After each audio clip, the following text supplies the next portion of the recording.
Thank you all so much for joining us today for the Unstoppable Women conversation. I do apologize, we're running a little bit late, just a few technical difficulties. But today's interview will be recorded. So if you have a friend that wasn't able to make it this afternoon, or if you would just like to rewatch it, you can view the recording this Friday on our council Facebook page. Please feel welcome to use the chat log during the conversation and submit any questions in the Q&A box, and we'll do our best to get to all of them at the end. We have a great conversation lined up today, and I'm excited to announce our trailblazer, Gina Goings. Gina is the Senior VP of Development for the Urban League of Greater Southwestern Ohio. She will be interviewed by Girl Scout Cadet Juliana Kilborn. This is Juliana's first time joining us as our girl interviewer, and we're very excited to have you here today. So I'll go ahead and give you the floor now, Juliana. I don't know what to do. Just have a conversation, have fun.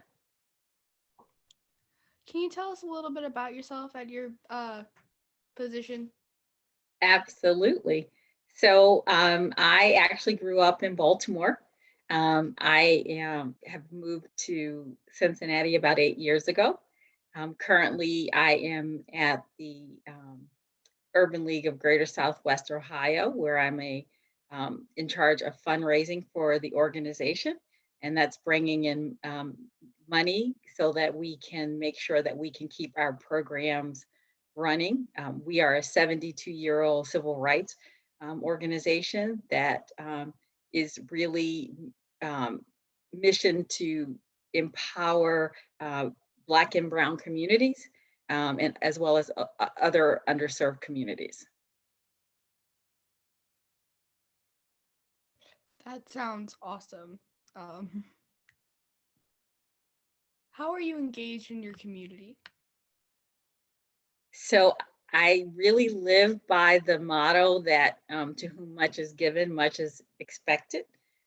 So wherever I go, I always like to be involved in my community.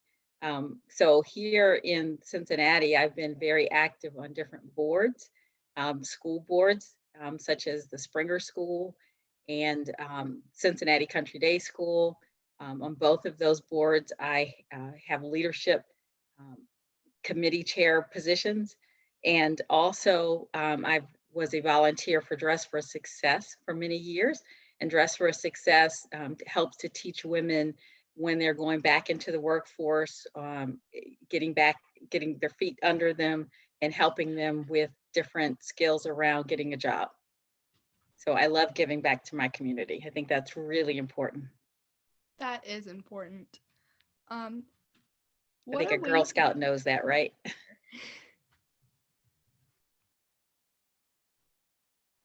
What are ways you implement self-care? So self-care is really important, especially right now, because I sit in my office and I feel like a bit of a cage bird, and I look outside and I can't go out. And especially in COVID, I think we have to not only physically take care of ourselves, but also mentally. So some of the things that I do is I go for walks. I love going for walks. I solve all the problems of the world when I go for a walk. It really clears my head. I love cooking. I love cooking for my family. And I used to have my friends over before COVID, but people will always find me in my kitchen making up a meal and having people there. And I love reading. I love connecting with my friends. I call them my tribe because they really help me. And then I also have this other guilty pleasure where I watch Hallmark movies. Don't judge. I'm sorry. I watch them. That's my thing. So sorry. Hallmark is great when you're. Thank you, Juliana. Tell that to my sons who give me a hard time. Where will we find you on a Saturday morning at 10 a.m.? Right. So, Juliana, I am a night owl. And so I wish I could tell you that I'm exercising and that I'm doing all these great things. But truth is, and all my friends will tell you and my family, I will be asleep on 10 a.m. on a Saturday. See, there you go. I have this philosophy of, I call it makeup sleep, Juliana, because I go all week and I'm really tired. And so Saturday is makeup sleep for me. I'll sleep through Saturday and Sunday uninterrupted if I can. Oh my God, you're my kindred spirit. Absolutely. What? Right. Oh, you have a dog. Oh, we love dogs. What's your dog's name? His name's Sam. Oh, hi, Sam. My dog is Copper. Oh. Yes, he's a little too big for me to do what you just did, but we love What does Sam. leadership mean to you, and what is your leadership style? Yep. So I think being a great leader is knowing that there are different times when you have to do different styles.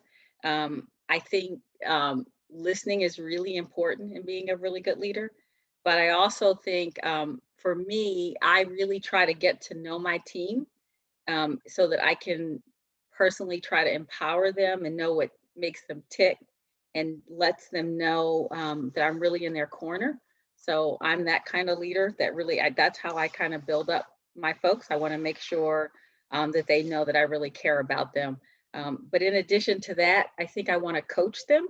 I don't think I do. I want to coach and make sure in areas that they want to improve in, I can help them improve in.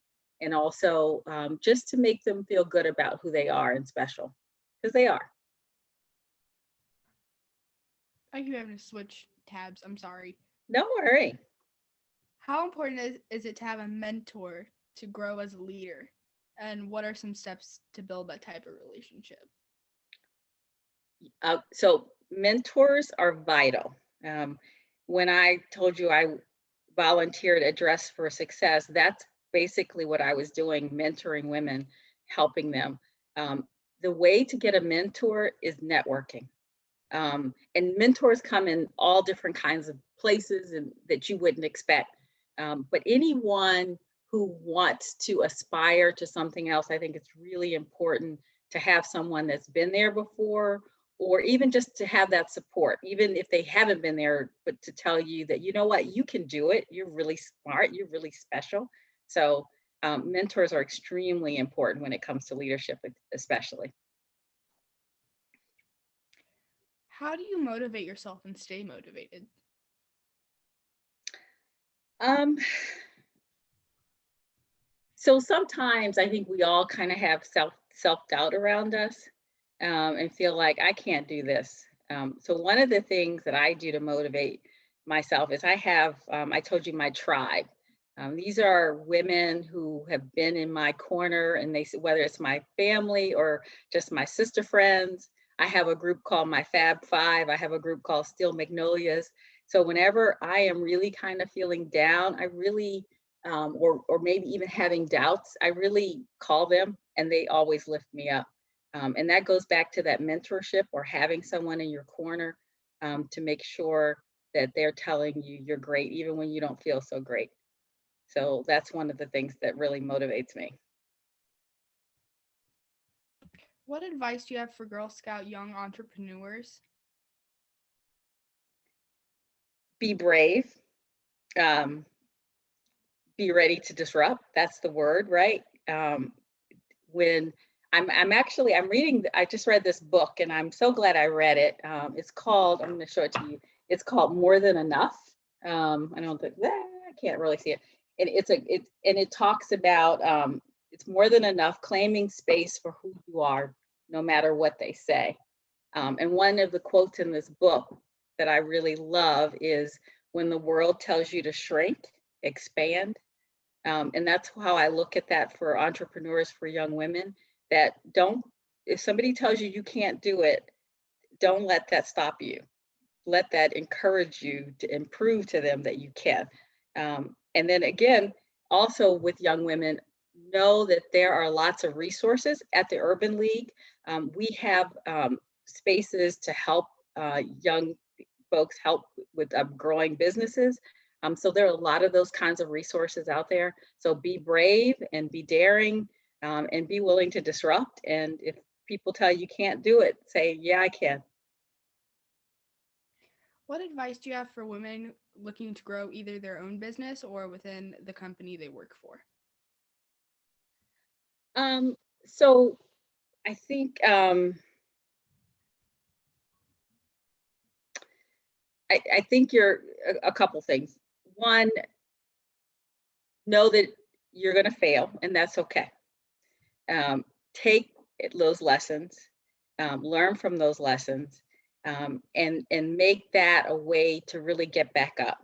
I think also that you want to reinvent yourself.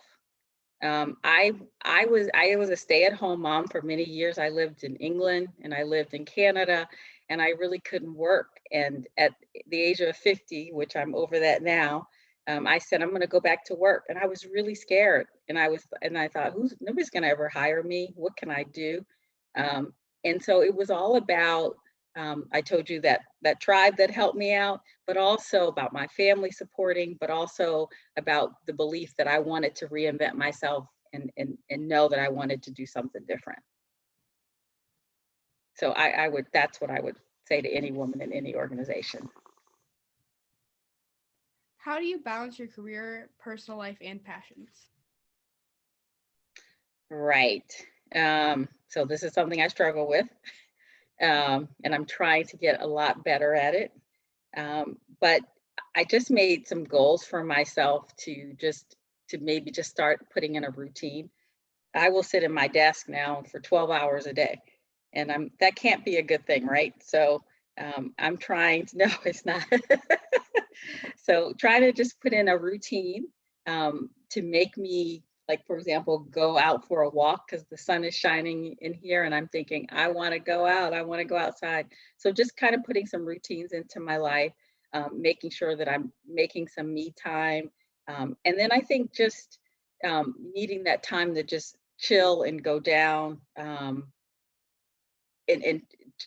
that way to sort of a self-reflection time. Those kinds of things I think help balance you because again, it's both mental and physical. And I think you need that. So That's great. What do you believe will be the biggest challenge for the next generation of female leaders behind you, and what advice would you give them? so I really admire you all. I mean, I don't know if I could have dealt with social media. So it's one thing to be a woman. It's another thing to be a woman of color. It's another thing to be a woman who decides I'm going to be a leader. And then there's this whole other thing of social media who tells you or makes you feel like you're worthy or not. And I think that influence on all those other things that women have to go through is really, really tough. And I really have to say to you guys, you got to stand strong, and know again that there are going to be haters, and you just have to say, I got to move on.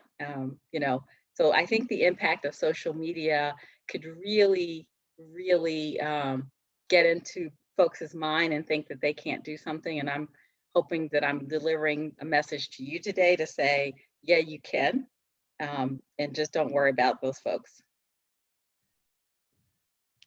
How do you admire someone else's success without doubting your own self-worth? So I think that's easy, because you always have to believe that you are worthy, that you yourself, that you're self-confident.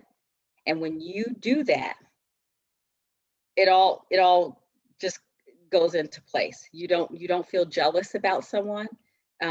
It's really, I have my tiaras behind me. And the reason I have my tiaras behind me is because I believe that every girl and woman deserves a crown. And the crown for me is a metaphor of courage, being courageous, R, being resilient, O, that you know your opportunities, W, that you're worthy, and know that you're worthy, and N, to be now, to be in that place of now. So I believe if you put your crown on and you walk, that the world will follow you. And so you just have to be confident and you walk that walk and you'll be okay. I don't know what to do with the Q&A part, but it opened by itself, and I don't know what to do with it. Juliana, do you have any other questions for Gina? I do not. Okay. We do have some, like you said, in the Q&A from our audience, Gina. So I'll start with Nikki Fry. She asked, what do you recommend for girls to get involved and make a difference? Great. So I think, Nikki, it depends on where you are, obviously, and it depends on your age. Obviously, Girl Scouts is an amazing opportunity, but what are you interested in? What kinds of passions that do you have? And a lot of times, for example, let's say you love dogs, and let's say Juliana really wants to volunteer at a shelter. Think about what you like to do and where you feel that you're passionate. And I would suggest that you do some internet research and kind of look and see what organizations that you can volunteer with. That's great. Thank you so much, Gina. And we do have one more. They said, it's from an anonymous attendee. They said, I love what Gina said about her tribe. How can we find our tribe, especially when we're social distanced? Oh, that's a great question. So one of the things I will say is Zoom works, as you know, and you can really connect with folks on Zoom and do some fun things. Since I have been in COVID, I've done Kahoot over Zoom, which I'm sure many of you guys know. I've also had a candle making session with some of my friends and family. So really trying to stay connected and even having one-on-ones. And I've also I told you, I really love going for walks. So one of the things I do is walk with my friends with mask on, social distance, outside, but at least we can connect with each other, because it really is important to have that connection and to build your tribe. And the one thing I will tell you, I've had a best friend since I was in kindergarten. And while she and I don't talk all the time, we still connect, and it's been many, many years after that. So I really do think it's important to find your tribe and make sure that they're supporting you and not putting you down. So that's what you want. That's your tribe. That's awesome. And I love what you said earlier about getting into a routine and going for walks, because I can sit at my desk too all day long, not get up. So I think that's so important to do. So thank you for saying that. Yes, absolutely.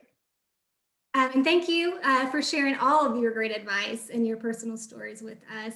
And Love thank it. you, Juliana, for being a fantastic moderator. We Thank really you, appreciate Juliana. you. Our next Unstoppable Women conversation will be on April the 20th at 4 p.m. With Maya and Aja Price. So I just want to thank you all the attendees for tuning in today. And I hope to see you at our next conversation. Have a great evening. Bye. Thank you, everyone. Thank you.